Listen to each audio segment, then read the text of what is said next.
Welcome to Court Helicopter Explainer. It's a very sad day. From Court Helicopter, we wish to pass our condolences to Rachel Wandeto and the family of Rachel Wandeto. This was a gospel musician who succumbed today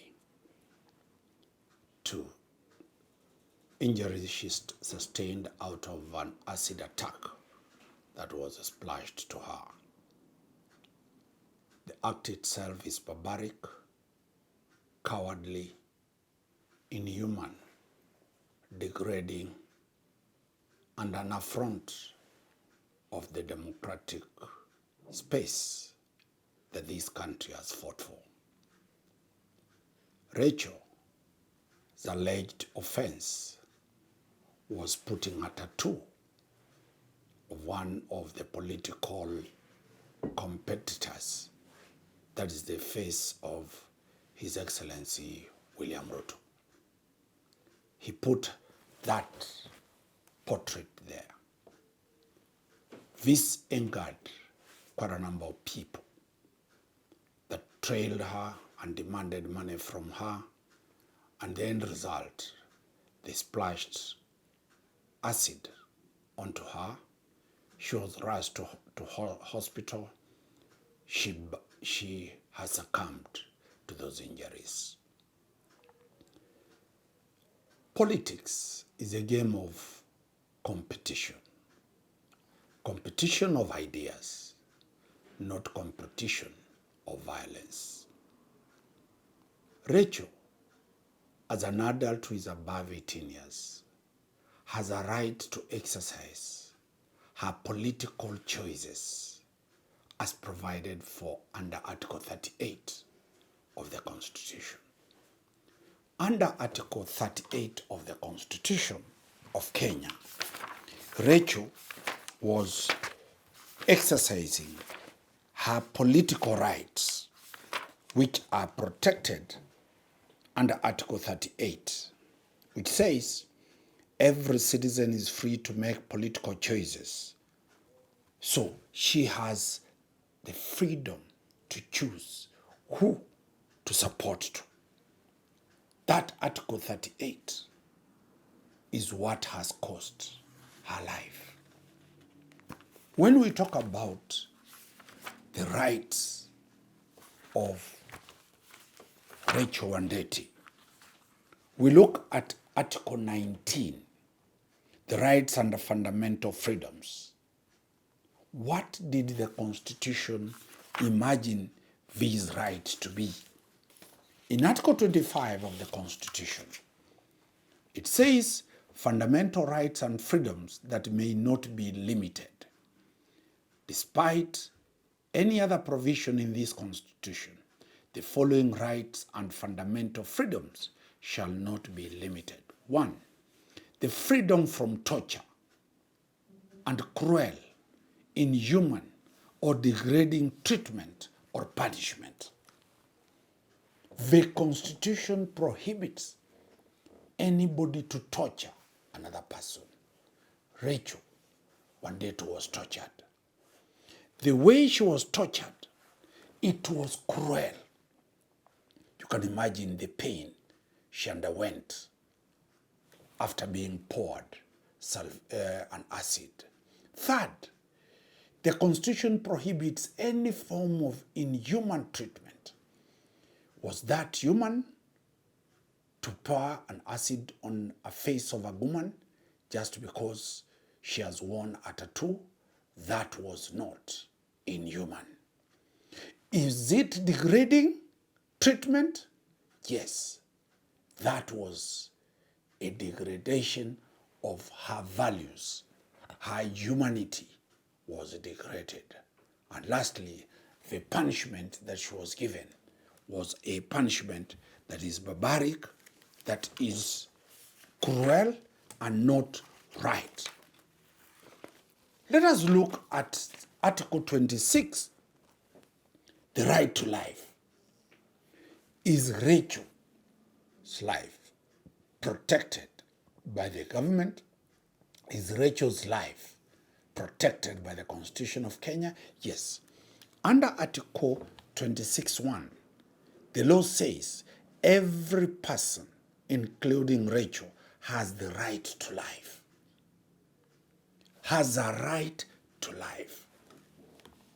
Nobody has a right to take Rachel's life. The only provision that allows anybody to take another person's life is provided in Article 26(3). That is, a person shall not be deprived of life intentionally except to the extent authorized by this Constitution or other written law. Only the court of law has the mandate to sentence somebody to death. Nobody in this country has a right to take another person's life. Rachel Wandeto's life has been taken by goons, has been taken by people who are intolerant towards her political life. That one is against the law. What about Article 27, the equality and freedom from discrimination? 27(1), every person is equal before the law and has the right to equal protection and equal benefit of the law. Rachel has a right to be protected by the government of the Republic of Kenya. Rachel has a right to be respected and her life not taken. Therefore, free, it says, women and men have the right to equal treatment, including the right to equal opportunities in politics, economics, cultural, and social spheres. Is Rachel being targeted because she's a woman? Yes. Is she being targeted because she expressed her political affiliation openly? Yes. That goes against Article 28. Human dignity. Every person has inherent dignity and the right to have that dignity respected and protected. Rachel has dignity. Her dignity was destroyed. She has been murdered. She has been taken into a dehumanizing death. Under Article 29, the freedom and security of persons, under Article 29(c), every person has the right to freedom and security of the person, which includes the right not to be subjected to any form of violence from either public or private sources. She has a right to be protected from any form of violence from either government or from any person. D, not to be subjected to torture in any manner, whether physical or psychological. Rachel was subjected to torture that was physical and psychological. And lastly, F, she is supposed not to be treated or punished in a cruel, inhuman, or degrading manner. Those are the provisions of Article 29. Article 33, Rachel did an artistic impression of President William Ruto and put it on her lapel. Every person has the right to freedom of expression, which includes freedom of artistic creativity. Article 33 allows her to be creative and create tattoos wherever she has. What about association? Did she make any mistake to associate herself with William Ruto or anybody? 36 says the freedom of association. Every person has the right to freedom of association, which includes the right to form, join, or participate in activities of any party. She can join UDA, she can join ODM, she can join Jubilee, she can join DCP. It does not matter. She has no reason to be killed. And a person shall not be compelled to join an association of any other kind other than what she or he wants. If this is what happened under Article 157 of the Constitution of Kenya, that is Article 157, sub-Article 4, the Director of Public Prosecution shall have power to direct the Inspector General of the National Police Service to investigate any information or allegation of criminal conduct, and the Inspector General shall comply with any such direction. So we are expecting the Director, that is the DPP, to order the Inspector General of Police to investigate this matter. Under Article 245 of the National, that is the Constitution, that's the command of the National Police Service, 245(4), it says, the Inspector General of Police shall investigate of any particular offense or offenses. So the Inspector General must investigate. B, the enforcement of law against any particular person or persons who have committed this offense.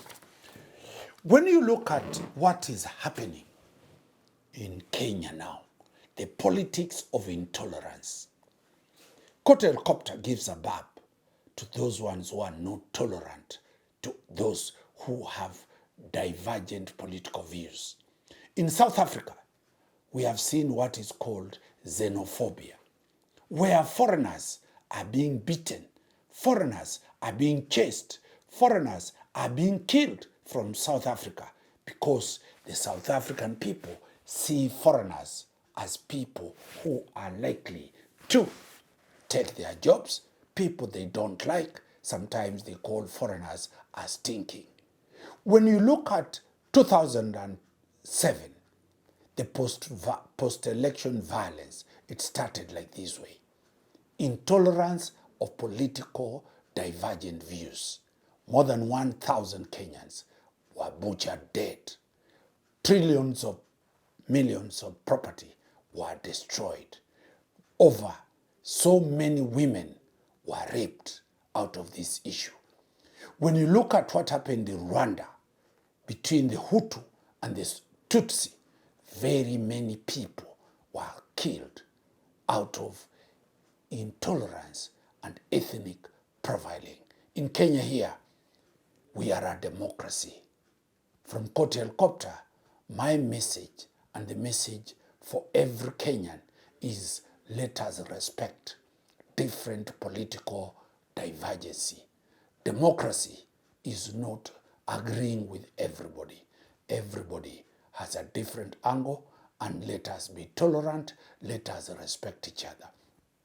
We have 44 tribes, we have 2 genders, male and female, we have different types of religions, we have different types of cultures, we have more than 100 political parties. We have a duty to live in harmony. Let us not kill each other because of politics. Let us not maim each other because of politics. Politics comes and goes. I remember one governor of our Zengishu, Mandago, said, weka politics kwa koo, usiweke kwa lungs. Sababu ukiweka kwa lungs, itatuumiza. On behalf of the family of Rachel Wandeto from Court Helicopter, we sincerely pass our condolences, and we will stand with her, and we urge the country to remain tolerant in these elections. 2027 will come and go. We have had multi-party elections from 1992. The country remained. We had an election in 1997. The election ended. The country remained. We had an election in 1983.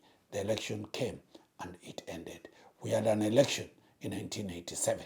The elections came, and 1988 elections came and ended. We have had elections in 2013, elections, 2002 elections came and ended. We had elections in 2007. We butchered ourselves. We had an election in 2013. We have had an election in 2017. We did last election in 2022. We shall be doing another election on the 10th of August 2027. This country is ours. This country, let us love each other. Wakili Dan Omari. Thank you.